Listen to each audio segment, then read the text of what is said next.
all right, you're going to have to put some effort into your life. And you need to be motivated to do that.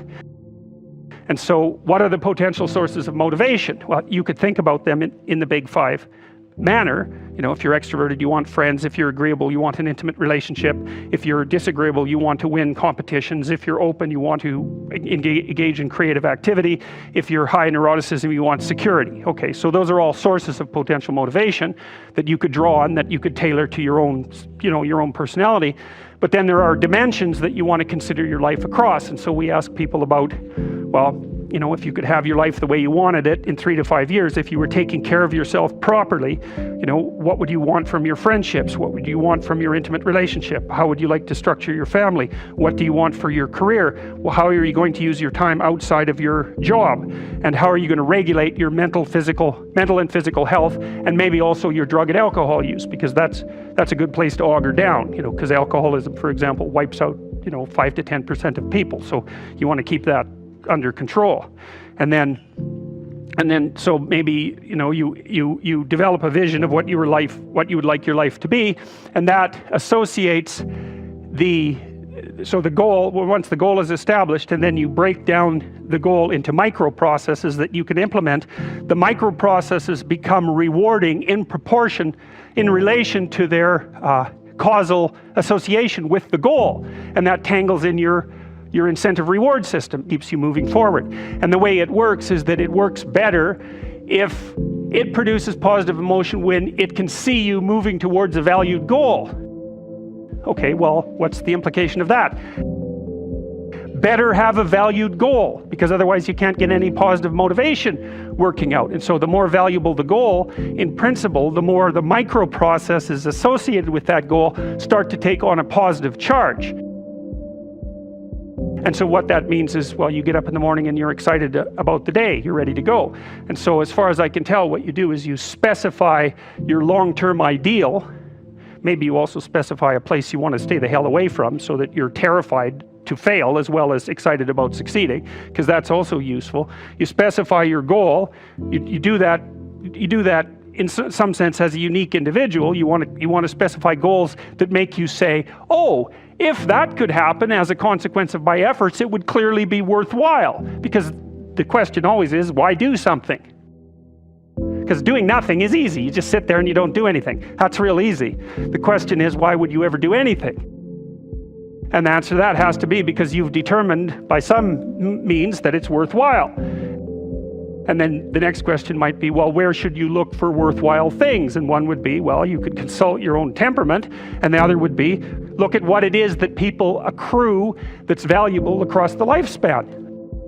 So you do a structural analysis of the subcomponents of human existence, and I already did that. You need a family, you need friends. Like, you don't need to have all these things, but you better have most of them.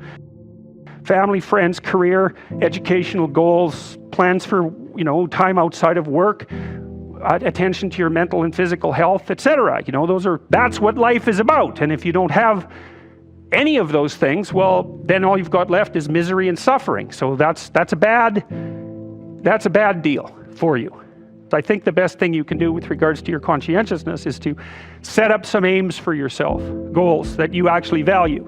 Because how are you going to hit something if you don't know what it is? That isn't going to happen. And often people won't specify their goals too, because they don't like to specify conditions for failure. So if you keep yourself all vague and foggy, which is real easy, because that's just a matter of not doing as well, then you don't know when you fail.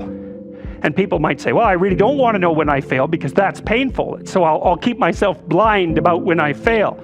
That's fine, except you'll fail all the time then. You just won't know it until you've failed so badly that you're done. And that can easily happen by the time you're 40. So I would recommend that you don't let that happen. So that's willful blindness, right? You could have known, but you chose not to. But once you set up that goal structure, let's say, and that's really, in many ways, that's what you should be doing at university. That's exactly what you should be doing, is trying to figure out who it is that you're trying to be, right? And you aim at that. And then you use everything you learn as a means of building that person that you want to be. And I really mean want to be. I don't mean should be, even those things are going to overlap. Okay, so once you get your goal structure set up, you think, okay, if I could have this life looks like that might be worth living, despite the fact that it's going to be, you know, anxiety provoking and threatening, and there's going to be some suffering and loss involved and all of that.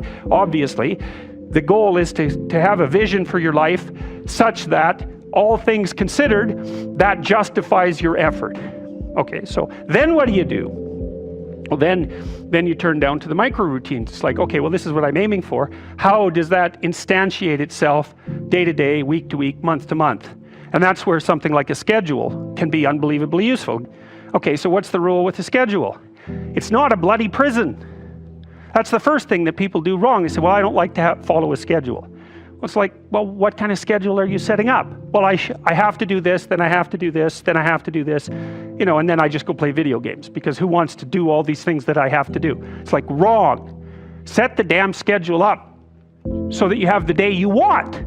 That's the trick. It's like, okay, I've got tomorrow.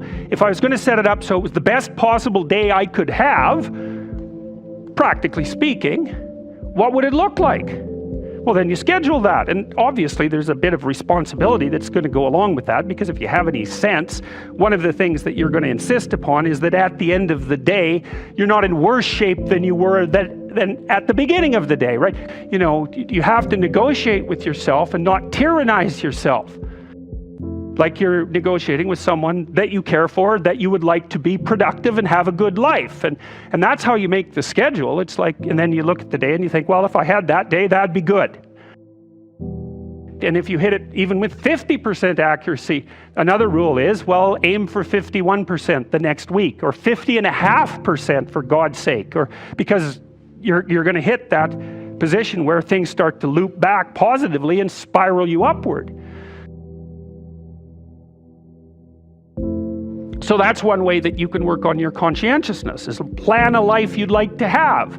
And you do that partly by referring to social norms. That's more or less rescuing your father from the belly of the whale. But the other way you do that is by having a little conversation with yourself about, as if you don't really know who you are, because you know what you're like. You won't do what you're told. You won't do what you tell yourself to do.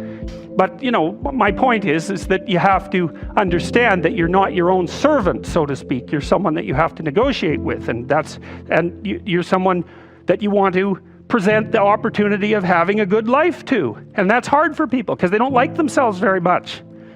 So, you know, they're always like cracking the whip and then procrastinating.